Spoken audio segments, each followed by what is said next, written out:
Hello students, नए lecture में आप सभी का स्वागत है। और आज के लेक्चर में हम लोग करने वाले हैं chapter 1 introduction to accounting standard. और ये अकाउंटिंग पेपर का मॉड्यूल 1 का चैप्टर 1 है बच्चों, इंट्रोडक्शन टू अकाउंटिंग स्टैंडर्ड। और इस चैप्टर का लर्निंग आउटकम्स क्या है, तो इस चैप्टर में हम लोग सीखने वाले हैं अकाउंटिंग स्टैंडर्ड के कॉन्सेप्ट के बारे में, अकाउंटिंग स्टैंडर्ड के ऑब्जेक्टिव्स और बेनिफिट के बारे में, अकाउंटिंग स्टैंडर्ड सेटिंग प्रोसेस के बारे में सीखेंगे।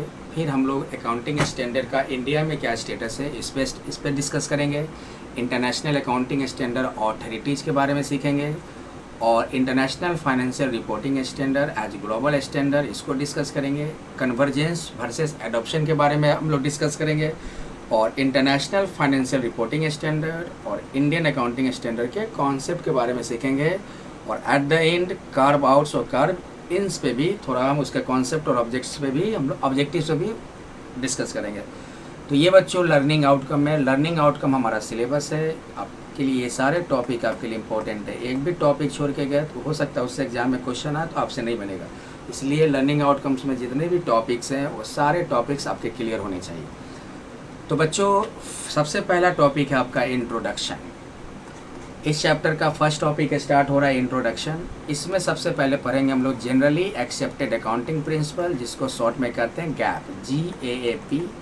और ये एक ऐसा अकाउंटिंग स्टैंडर्ड अकाउंटिंग प्रिंसिपल है जो यूएस में यूज होता है, इसलिए इसको हम लोग कहते हैं यूएस गैप या गैप कह सकते हो। United states general accepted accounting principle, और यूनाइटेड स्टेट्स यानी कि जो अमेरिका है वहाँ पे ये अकाउंटिंग प्रिंसिपल यूज होता है। ये एक्सेप्टेड अकाउंटिंग प्रिंसिपल है, यानी कि यूएस में जितने भी अकाउंटिंग ट्रांजैक्शंस का रिकॉर्डिंग और रिपोर्टिंग है उसका एक एक्सेप्टेड कॉमन तरीका है जो कि आपका यूएस गैप हो गया। तो जनरली एक्सेप्टेड अकाउंटिंग प्रिंसिपल क्या है? एक accepted accounting principle, accounting standards और अकाउंटिंग प्रोसीजर्स का एक कॉमन सेट होता है। क्या बोले? जनरली एक्सेप्टेड अकाउंटिंग प्रिंसिपल्स, एक accepted accounting principle, accounting standard, accounting procedure का कॉमन सेट है। और जो बिजनेस रिपोर्टिंग एंटिटी है, मतलब जो कंपनी होती है जो फाइनेंशियल स्टेटमेंट का प्रिपरेशन, फाइनेंशियल स्टेटमेंट का प्रेजेंटेशन करती है, उनको गैप हर हाल में फॉलो करना है। यानी कि जो भी कंपनियां बिजनेस रिपोर्टिंग एंटिटी का मतलब जो फाइनेंशियल स्टेटमेंट बनाती है, जो फाइनेंशियल रिपोर्टिंग करती है, तो मान लो गैप आपका कहाँ चलता है? यूएस में। तो यूएस में जितनी भी कंपनियां हैं वो सारी कंपनियां जो रिपोर्टिंग कंपनियां होती है, जो रिपोर्टिंग एंटिटी होती है, रिपोर्टिंग एंटिटी मतलब जो फाइनेंशियल स्टेटमेंट बनाती है, जो फाइनेंशियल स्टेटमेंट का रिपोर्टिंग करती है, तो वैसी कंपनियों को generally accepted accounting principle follow करना एकदम आवश्यक हो जाता है, ज़रूरी हो जाता है। तो generally accepted accounting principle, accepted accounting principles, accounting standards और अकाउंटिंग प्रोसीजर का कॉमन सेट होता है। और जो बिजनेस रिपोर्टिंग एंटिटी है, यानी कि जो ऐसी कंपनियां जो फाइनेंशियल स्टेटमेंट का प्रिपरेशन और फाइनेंशियल स्टेटमेंट का प्रेजेंटेशन करती है या फाइनेंशियल स्टेटमेंट का रिपोर्टिंग करती है, वैसी कंपनियों को गैप को फॉलो करना एकदम आवश्यक हो जाता है। जनरली एक्सेप्टेड अकाउंटिंग प्रिंसिपल्स को फॉलो करना एकदम आवश्यक हो जाता है। जनरली एक्सेप्टेड अकाउंटिंग प्रिंसिपल को ऑथोरिटेटिव स्टैंडर्ड्स का कम्बिनेशन भी कहा जाता है। यानी कि जो गैप है, यानी कि जनरली एक्सेप्टेड अकाउंटिंग प्रिंसिपल, ये ऑथोरिटेटिव स्टैंडर्ड्स का कम्बिनेशन भी कह सकते हो। और जितने भी जहाँ पे भी गैप यूज हो रहा है, जैसे यूएस में गैप यूज होता है, तो यूएस में जितने भी अकाउंटिंग इन्फॉर्मेशन का रिकॉर्डिंग और अकाउंटिंग इन्फॉर्मेशन का रिपोर्टिंग का एक कॉमन एक्सेप्टेड तरीका है, वो आपका क्या कहलाएगा? Generally accepted accounting principle. यानी कि generally accepted accounting principle generally क्या है? एक कॉमनली एक्सेप्टेड तरीका हो गया कि जो बिजनेस का ट्रांजैक्शन है उसका रिकॉर्डिंग और उसका रिपोर्टिंग करने का एक एक्सेप्टेड कॉमन तरीका आपका क्या है? गैप है। यानी कि सारे, अगर मान लो यूएस में आपका गैप चल रहा है, तो उस यूनाइटेड स्टेट्स में जितने भी बिजनेस ट्रांजैक्शंस होते हैं वो सारे बिजनेस ट्रांजैक्शंस का रिपोर्टिंग करना, सारे बिजनेस ट्रांजैक्शंस का रिकॉर्डिंग करने का एक कॉमन तरीका है जो कि एक्सेप्टेड है, जो जनरली एक्सेप्टेड है, वही हमारा जनरली एक्सेप्टेड अकाउंटिंग प्रिंसिपल है। और बच्चों कुछ हमारा इंटरनेशनली ऑथोरिटेटिव स्टैंडर्ड है जिसे हम लोग IFRS कहते हैं। और बहुत सारे कंट्री में IFRS को अकाउंटिंग स्टैंडर्ड के रूप में यूज़ किया जाता है, अकाउंटिंग प्रिंसिपल के रूप में यूज़ किया जाता है। IFRS का मतलब होता है इंटरनेशनल फाइनेंशियल रिपोर्टिंग स्टैंडर्ड्स, और ये इंटरनेशनली ऑथोरिटेटिव स्टैंडर्ड माना जाता है। और ये बहुत सारे कंट्री में भी इसका यूज होता है। आपका इंडिया का ऑथोरिटेटिव स्टैंडर्ड है accounting standards and Indian accounting standard. तो बच्चों ये थोड़ा सा जनरली एक्सेप्टेड अकाउंटिंग प्रिंसिपल, थोड़ा सा इंट्रोडक्शन था बच्चों। आप लोग मटेरियल ज़रूर पढ़िएगा। मटेरियल को एक बार रीड कर लेना। चलो नेक्स्ट है हमारा अकाउंटिंग स्टैंडर्ड्स होता क्या है बेसिकली। तो अकाउंटिंग स्टैंडर्ड के बारे में अगर पूछे, अकाउंटिंग स्टैंडर्ड के बारे में अगर डिफाइन करना हो तो क्या करोगे। अकाउंटिंग स्टैंडर्ड एक रिटेन पॉलिसी डॉक्यूमेंट्स होता है। अकाउंटिंग स्टैंडर्ड्स क्या होता है, एक रिटेन पॉलिसी डॉक्यूमेंट होता है और इसे गवर्नमेंट क्या करती है, गवर्नमेंट के द्वारा इशू होता है। और जब भी वो इशू करती है तो कुछ और रेगुलेटरी बॉडीज़ के सहायता से, कुछ अदर रेगुलेटरी बॉडीज़ के सपोर्ट से गवर्नमेंट के द्वारा अकाउंटिंग स्टैंडर्ड इशू किया जाता है। तो अकाउंटिंग स्टैंडर्ड एक रिटेन पॉलिसी डॉक्यूमेंट है जो कौन इशू करेगा, किसके द्वारा इशू होता है, गवर्नमेंट के द्वारा। और गवर्नमेंट जब इशू करती है तो कुछ और अदर रेगुलेटरी बॉडीज़ को साथ में लेकर इशू कर, यानी कि उस गवर्नमेंट को सपोर्ट कौन करता है, अदर रेगुलेटरी बॉडीज़। और एमसीए जो होता है, जो ministry of corporate affairs NFRA के साथ, यानी कि नेशनल फाइनेंशियल रिपोर्टिंग अथॉरिटी के साथ मिलकर अकाउंटिंग स्टैंडर्ड को अप्रूव करना और अकाउंटिंग स्टैंडर्ड को मॉडिफाई करने का काम करती है। तो ministry of corporate affairs national financial reporting authority के साथ मिलकर अकाउंटिंग स्टैंडर्ड को अप्रूवल करने का और अकाउंटिंग स्टैंडर्ड को मॉडिफाई करने का काम करती है। मेनली रिस्पॉन्सिबल होता है मिनिस्ट्री ऑफ कॉर्पोरेट अफेयर्स। और अकाउंटिंग स्टैंडर्ड कौन इशू करेगा, गवर्नमेंट के द्वारा इशू किया जाता है। और जब भी गवर्नमेंट इशू करती है तो इसको सपोर्ट चाहिए, तो अदर रेगुलेटरी बॉडीज़ का सपोर्ट चाहिए। अकाउंटिंग स्टैंडर्ड एक रिटेन पॉलिसी डॉक्यूमेंट होता है और अकाउंटिंग स्टैंडर्ड कुछ एस्पेक्ट्स पर डील करती है, जैसे कि recognition, measurement, presentation and disclosure. इसका मतलब हो गया कि अकाउंटिंग स्टैंडर्ड 4 एस्पेक्ट्स पे डील करती है। सबसे पहले हो गया आपका रिकॉग्निशन, मतलब कौन से ट्रांजैक्शन को हम रिकॉग्नाइज करेंगे, कौन से ट्रांजैक्शन को हम रिकॉग्नाइज नहीं करेंगे, कौन से ट्रांजैक्शन को करेंट पीरियड में रिकॉग्नाइज करना है, कौन सा ट्रांजैक्शन को करेंट पीरियड में रिकॉग्नाइज नहीं करना है, कौन सा इवेंट को रिकॉग्नाइज करना है, कौन सा इवेंट को रिकॉग्नाइज नहीं करना है। ये एस्पेक्ट पे अकाउंटिंग स्टैंडर्ड डील करता है। सेकेंड है अकाउंटिंग स्टैंडर्ड इकोनॉमिक ट्रांजैक्शन और इकोनॉमिक इवेंट के मेजरमेंट पे भी क्या करता है, डील करता है। यानी कि अकाउंटिंग स्टैंडर्ड इस बात का भी ध्यान रखना है कि जो अकाउंटिंग ट्रांजैक्शन, अकाउंटिंग इवेंट्स है उसका सही मेजरमेंट हो। और अकाउंटिंग स्टैंडर्ड इस एस्पेक्ट पर भी डील करता है कि बिजनेस ट्रांजैक्शन और बिजनेस इवेंट का सही प्रेजेंटेशन हो। मतलब कि जब फाइनेंशियल स्टेटमेंट बनाया जा रहा है तो फाइनेंशियल स्टेटमेंट में जो ट्रांजैक्शन और इवेंट्स है उसका सही प्रेजेंटेशन हो, रिलायबल ऐसा प्रेजेंटेशन हो कि वो ट्रू एंड फेयर हो, इस तरह से प्रेजेंटेशन हो कि रिलायबल हो, इस तरह से प्रेजेंटेशन हो कि कंपरेबल हो। फॉर एग्जांपल, रेवेन्यू एक्सपेंडिचर को प्रॉफिट एंड लॉस अकाउंट में दिखाइए, कैपिटल एक्सपेंडिचर को बैलेंस शीट में एसेट से दिखाए।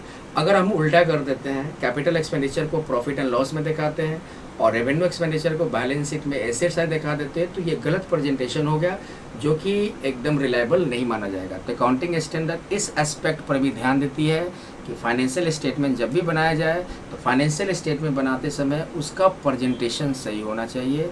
इस तरह से प्रेजेंटेशन हो कि वो फाइनेंशियल स्टेटमेंट सही इन्फॉर्मेशन प्रोवाइड करे, वो फाइनेंशियल स्टेटमेंट रिलायबल हो, वो financial statement true and fair हो और कंपरेबल हो। और लास्ट में अकाउंटिंग स्टैंडर्ड डिस्क्लोजर पर भी डील करता है। डिस्क्लोजर पे डील करने का मतलब कि जो कंपनी का जो फाइनेंशियल स्टेटमेंट बनाया जाता है, तो कंपनी के फाइनेंशियल स्टेटमेंट बनाने में जो अकाउंटिंग पॉलिसी यूज हुआ है, तो उस अकाउंटिंग पॉलिसी को डिस्क्लोज करना, इस पे भी अकाउंटिंग स्टैंडर्ड इस एस्पेक्ट पर भी ध्यान देती है। तो अकाउंटिंग स्टैंडर्ड किन किन चीज़ों पे ध्यान देती है, ट्रांजैक्शन और इवेंट के रिकॉग्निशन पे, कि कौन से ट्रांजैक्शन को रिकॉग्नाइज किया जाए, कौन से इवेंट को रिकॉग्नाइज किया जाए। ट्रांजैक्शन का मेजरमेंट होना चाहिए, ट्रांजैक्शन का सही मेजरमेंट होना चाहिए, इवेंट का सही मेजरमेंट होना चाहिए, फाइनेंशियल स्टेटमेंट का सही प्रेजेंटेशन हो या इस तरह से प्रेजेंटेशन हो कि financial statement true and fair हो, रिलायबल हो, कंपरेबल हो, true information, useful information provide करे। और लास्ट में जब कंपनियां फाइनेंशियल स्टेटमेंट बनाती है तो उसमें जो अकाउंटिंग पॉलिसी यूज़ करती है उसका डिस्क्लोजर करना, इन सारे चीज़ों पे, इन सारे एस्पेक्ट्स पे अकाउंटिंग स्टैंडर्ड ध्यान देती है, फोकस करती है। अकाउंटिंग स्टैंडर्ड इन सारे एस्पेक्ट्स पे डील करती है। अकाउंटिंग स्टैंडर्ड क्यों इशू होता है, क्या ऑब्जेक्टिव है, अकाउंटिंग स्टैंडर्ड का क्या ऑब्जेक्टिव, क्या पर्पस है। तो अकाउंटिंग स्टैंडर्ड का मेन ऑब्जेक्टिव होता है कि अकाउंटिंग स्टैंडर्ड फैसिलिटी प्रोवाइड करता है या अकाउंटिंग स्टैंडर्ड हेल्प करता है कि इन्वेस्टर्स को यूजफुल इन्फॉर्मेशन प्रोवाइड हो या अदर स्टेक होल्डर्स को यूजफुल फाइनेंशियल इन्फॉर्मेशन प्रोवाइड हो। फाइनेंशियल इन्फॉर्मेशन का मतलब बिजनेस में प्रॉफिट क्या है, अगर बिजनेस में लॉस आया तो कितना आया है, बिजनेस में कितना एसेट्स है, बिजनेस का करेंट रेशियो क्या है, बिजनेस का कैश जनरेटिंग पावर क्या है, बिजनेस का लिक्विडिटी क्या है। एसेट्स कितना है, ये सारे चीज़ों को कहते हैं फाइनेंशियल इन्फॉर्मेशन। तो बिजनेस के जो फाइनेंशियल इन्फॉर्मेशन जो यूजफुल फाइनेंशियल इन्फॉर्मेशन होता है, इसको इन्वेस्टर्स तक प्रोवाइड करवाना, अदर स्टेक होल्डर्स तक प्रोवाइड करवाना, साथ में टाइम पे प्रोवाइड कराना, इसके लिए अकाउंटिंग स्टैंडर्ड इशू किया जाता है। यानी कि अकाउंटिंग स्टैंडर्ड का मेन ऑब्जेक्टिव होता है कि जो कंपनी का जो फाइनेंशियल इन्फॉर्मेशन है, वो फाइनेंशियल इन्फॉर्मेशन जो यूजफुल फाइनेंशियल इन्फॉर्मेशन है, यूजफुल फाइनेंशियल इन्फॉर्मेशन इसलिए कहा जा रहा है क्योंकि ये इन्वेस्टर्स इसी फाइनेंशियल इन्फॉर्मेशन के आधार पर वो डील करता है, इसी फाइनेंशियल स्टेटमेंट के आधार पर वो डील करता है, इसी फाइनेंशियल स्टेटमेंट के आधार पर वो डिसाइड करता है कि हमको इस कंपनी में पैसा इन्वेस्ट करना है या नहीं करना है, इसलिए इसको यूजफुल फाइनेंशियल इन्फॉर्मेशन कहा जा रहा है। तो अकाउंटिंग स्टैंडर्ड क्या करता है, अकाउंटिंग स्टैंडर्ड का मेन ऑब्जेक्टिव होता है कि जो कंपनी का फाइनेंशियल इन्फॉर्मेशन है, जो यूजफुल फाइनेंशियल इन्फॉर्मेशन है, उसको समय पे इन्वेस्टर तक पहुंचाए, अदर स्टेक होल्डर्स तक पहुंचाए। और अकाउंटिंग स्टैंडर्ड का एक और ऑब्जेक्टिव होता है कि जो अकाउंटिंग ट्रीटमेंट, जो अलग अलग अकाउंटिंग ट्रीटमेंट है, अल्टरनेटिव अकाउंटिंग ट्रीटमेंट है, उसको मिनिमाइज करना। जैसे अकाउंटिंग ट्रीटमेंट, जैसे डिप्रिसिएशन का ले लो, आप लोग पढ़े हो गए बेसिक क्लास 11th क्लास में, डिप्रिसिएशन का हम 2 एंट्री करते हैं ना, एक विदाउट प्रोविजन फॉर डिप्रिसिएशन, तब एंट्री करते थे डिप्रिसिएशन टू फिक्स एसेट्स, और एक होता है आपका विथ डिप्रिसिएशन विथ प्रोविजन, तो क्या उसका एंट्री करते थे डिप्रिसिएशन टू एक्यूमुलेटेड डिप्रिसिएशन या प्रोविजन फॉर डिप्रिसिएशन। तो डिप्रिसिएशन का 2 अल्टरनेटिव है, यानी कि डिप्रिसिएशन ट्रांजैक्शन तो एक ही है, लेकिन उसका उसके अकाउंटिंग ट्रीटमेंट का 2 अल्टरनेटिव हो गया। तो ऐसा नहीं होना चाहिए। अकाउंटिंग स्टैंडर्ड क्या करता है, ये जो अकाउंटिंग सेम ट्रांजैक्शन का जो अकाउंटिंग ट्रीटमेंट आपका अल्टरनेटिव अकाउंटिंग ट्रीटमेंट है, मतलब एक से ज़्यादा अकाउंटिंग ट्रीटमेंट है, वो नहीं होना चाहिए। उसको जितना कम से कम करो, जितना मिनिमाइज करो। इसके मतलब कहने का मतलब कि 2 कंपनियां अगर फाइनेंशियल स्टेटमेंट बनाती है, तो एक कंपनियां इस तरीके से अकाउंटिंग ट्रीटमेंट करती है तो उसका अलग इम्पैक्ट आएगा, एक कंपनियां इस तरह से बनाती है, तो ऐसा नहीं होना चाहिए। कॉमन अकाउंटिंग ट्रीटमेंट होना चाहिए। तो जो accounting treatment alternative accounting treatment है, उसको कम करना, उसको मिनिमाइज करना, उसको स्टैंडर्डाइज करना, ये अकाउंटिंग स्टैंडर्ड का मेन ऑब्जेक्टिव होता है। और अकाउंटिंग स्टैंडर्ड का एक और ऑब्जेक्टिव होता है कि अकाउंटिंग स्टैंडर्ड इस बात के लिए भी इशू किया जाता है या इस पर्पस से इशू किया जाता है कि जो अलग अलग कंपनियां का जो फाइनेंशियल स्टेटमेंट, जो अलग अलग फाइनेंशियल स्टेटमेंट बनाया जाता है, वो इस तरह से फाइनेंशियल स्टेटमेंट बनाया जा सके कि एक दूसरे के फाइनेंशियल स्टेटमेंट से कंपेयर किया जा सके। मीन्स कि अगर अलग अलग कंपनियां अपना फाइनेंशियल स्टेटमेंट बना रही है, वह इस तरह से फाइनेंशियल स्टेटमेंट बनाए कि एक कंपनी के फाइनेंशियल स्टेटमेंट को दूसरे कंपनी के फाइनेंशियल स्टेटमेंट के साथ कंपेयर किया जा सके। तो इसमें अकाउंटिंग स्टैंडर्ड का मेन काम हो जाता है। तो अकाउंटिंग स्टैंडर्ड क्या करती है, इस बातों को ध्यान में रखती है कि भले अलग अलग कंपनियां हैं, भले कंपनियों ने अलग अलग फाइनेंशियल स्टेटमेंट बनाया है, लेकिन इस तरह से बनाए कि एक कंपनी के फाइनेंशियल स्टेटमेंट को दूसरे कंपनी के फाइनेंशियल स्टेटमेंट के साथ कंपेयर किया जा सके। इससे क्या होता है, इन्वेस्टर्स को रीड करने में आसानी होता है, वो एनालाइज कर पाता है कि कौन सा कंपनी में इन्वेस्ट करे और कौन सा कंपनी में इन्वेस्ट नहीं करे। ऐसे भी जब भी इन्वेस्टर किसी कंपनी में इन्वेस्ट करने की सोच रहा है, तो वो क्या करेगा, वो बहुत सारे कंपनियों का फाइनेंशियल स्टेटमेंट को देखेगा, एनालाइज करेगा, एक दूसरे के फाइनेंशियल स्टेटमेंट के साथ कंपेयर करेगा। और कंपेयर तभी कर सकता है जब फाइनेंशियल स्टेटमेंट आपका सेम अकाउंटिंग पॉलिसी मेथड करे, अकाउंटिंग ट्रीटमेंट का जो अल्टरनेटिव हो जितना कम से कम हो। तो ये सारी चीज़ों को अकाउंटिंग स्टैंडर्ड, इन सारी चीज़ों को ध्यान में रख कर ही अकाउंटिंग स्टैंडर्ड इशू किए जाते हैं। तो अकाउंटिंग स्टैंडर्ड का मेन ऑब्जेक्टिव ये भी है कि अलग अलग कंपनियों का फाइनेंशियल स्टेटमेंट कंपेरेबल हो, यानी कि अलग अलग कंपनियों के फाइनेंशियल स्टेटमेंट को एक दूसरे के साथ कंपेयर किया जा सकता है, जिससे इन्वेस्टर्स को सुविधा होता है, इन्वेस्टर्स को रीड करने में, अंडरस्टैंडिंग करने में, कंपेयर करने में आसानी होती है, जिसके आधार पर इन्वेस्टर डिसाइड कर पाता है कि किस कंपनी में पैसा इन्वेस्ट करे और किस कंपनी में पैसा इन्वेस्ट नहीं करे।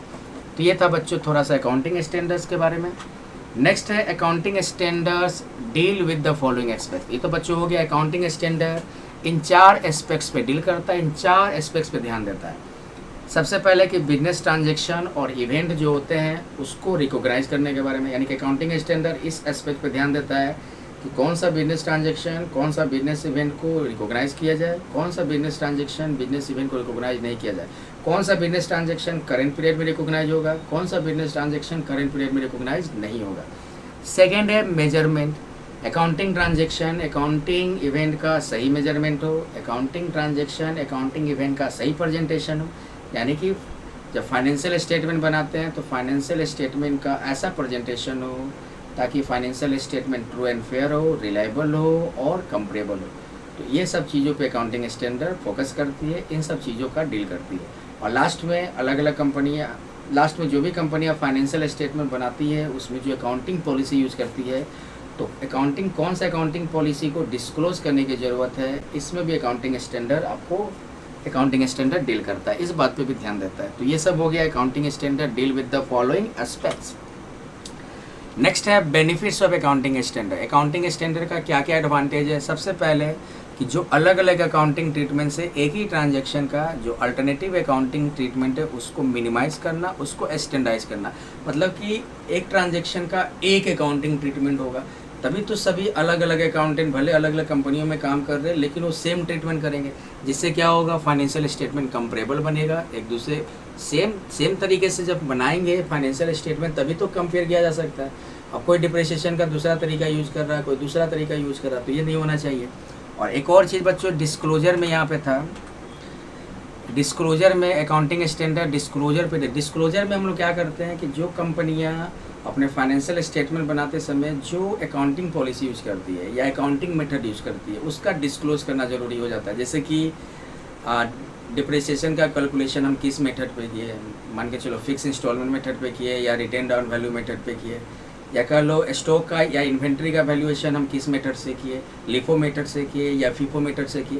तो जो भी आपने अकाउंटिंग पॉलिसी यूज़ किया उसको डिस्क्लोज करना है। तो आपको कब डिस्क्लोज करने की ज़रूरत पड़ेगी, कौन से अकाउंटिंग पॉलिसी डिस्क्लोज करना, ये सारे चीज़ पे फोकस, ये सारे चीज़ों पे, ये सारे एस्पेक्ट्स पे अकाउंटिंग स्टैंडर्ड डील करता है। तो ये था डिस्क्लोजर बच्चों। तो अकाउंटिंग स्टैंडर्ड क्या करता है, जो अल्टरनेटिव अकाउंटिंग स्टैंडर्ड है उसको मिनिमाइज करता है, यानी कि इस एक ट्रांजैक्शन के एक से अधिक अकाउंटिंग ट्रीटमेंट है तो अकाउंटिंग स्टैंडर्ड का बेनिफिट यही है, उसको मिनिमाइज कर दिया। अब अकाउंटिंग ट्रांजैक्शन का एक ही अकाउंटिंग ट्रीटमेंट होगा, जहाँ दो अकाउंटिंग ट्रीटमेंट होते थे अब एक अकाउंटिंग ट्रीटमेंट हो गया। अकाउंटिंग स्टैंडर्ड आपको क्या करता है, देखो जब भी कंपनी फाइनेंशियल स्टेटमेंट बनाती है तो ये ज़रूरी हो जाता है कि जो फाइनेंशियल स्टेटमेंट में जिस भी अकाउंटिंग पॉलिसी या अकाउंटिंग मेथड का यूज़ किया गया है उसको डिस्क्लोज़ किया जाए। तो आपको पता होना चाहिए, आप कंफ्यूज है मान लो कि हम कौन सा अकाउंटिंग पॉलिसी को डिस्क्लोज करें, तो अकाउंटिंग स्टैंडर्ड का ये फ़ायदा है कि कौन सा एडिशनल डिस्क्लोजर करना है उसकी ज़रूरत कब पड़ेगी, अकाउंटिंग स्टैंडर्ड उसमें हेल्प करता है। जैसे मान लो हमें पता है कि डिप्रिसिएशन का मेथड का डिस्क्लोजर करना है या इन्वेंट्री का वैल्यूएशन का डिस्क्लोजर करना, मान लो कोई और अकाउंटिंग पॉलिसी है जिसको डिस्क्लोज करना है, जो कि हम कंफ्यूज है, हमें लग रहा है कि हम डिस्क्लोज करें या ना करें, तो जो एडिशनल डिस्क्लोजर की जरूरत होती है ना उसमें अकाउंटिंग स्टैंडर्ड आपका हेल्पफुल होता है।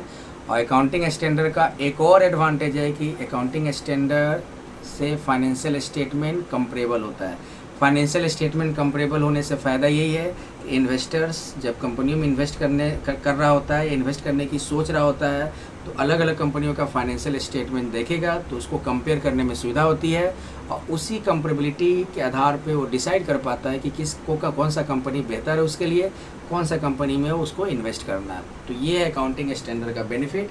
अकाउंटिंग स्टैंडर्ड का कुछ लिमिटेशंस भी है।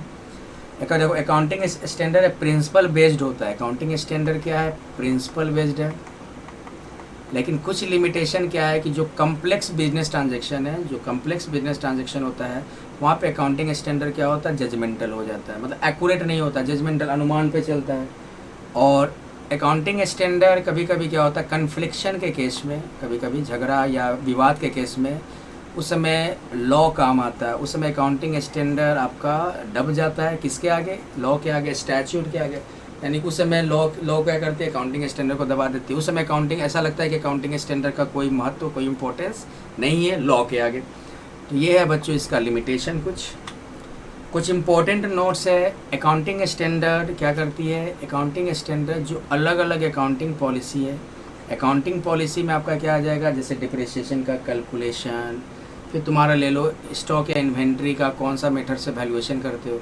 तो जो अलग अलग जो अकाउंटिंग मेथड से, जो अकाउंटिंग ट्रीटमेंट में अकाउंटिंग के काम में यूज़ किए जाते हैं, जैसे कि डिप्रिसिएशन का कैलकुलेशन हम कौन से मेथड से कर रहे हैं, इन्वेंट्री का वैल्यूएशन कौन से मेथड से कर रहे हैं, तो method for valuation of inventory, method for calculation of depreciation, यही आपका अकाउंटिंग पॉलिसी है। अब उसमें भी अलग अलग है, डिप्रिसिएशन के बहुत सारे मेथड्स हैं, इन्वेंट्री वैल्यूएशन के भी बहुत सारे मेथड्स हैं। तो आपको क्या करना है, एक कॉमन मेथड यूज़ करना, कॉमन पॉलिसी यूज़ करना। तो अकाउंटिंग स्टैंडर्ड यही करती है, वो अकाउंटिंग पॉलिसी जो अलग अलग अकाउंटिंग पॉलिसीज है उसको एक जैसा करती है, हार्मोनाइज करती है, एक समान करती है, और कोशिश करती है कि फाइनेंशियल स्टेटमेंट कंपेरेबल हो। जो अल्टरनेटिव अकाउंटिंग ट्रीटमेंट है एक ही ट्रांजैक्शन का, उसको मिनिमाइज़ करना। और साथ में ये भी कोशिश करती है, ये भी इम्प्रूव करती है अकाउंटिंग स्टैंडर्ड कि जो कंपनियों का फाइनेंशियल स्टेटमेंट बनता है वो रिलायबल हो। बच्चों याद रखना, फाइनेंशियल स्टेटमेंट रिलायबल होने चाहिए। अगर फाइनेंशियल स्टेटमेंट रिलायबल नहीं है तो फाइनेंशियल स्टेटमेंट बनाना बेकार है, मीनिंगलेस हो जाएगा। ठीक है, लोग फिर कंपनी के फाइनेंशियल स्टेटमेंट पर विश्वास भरोसा नहीं करेंगे।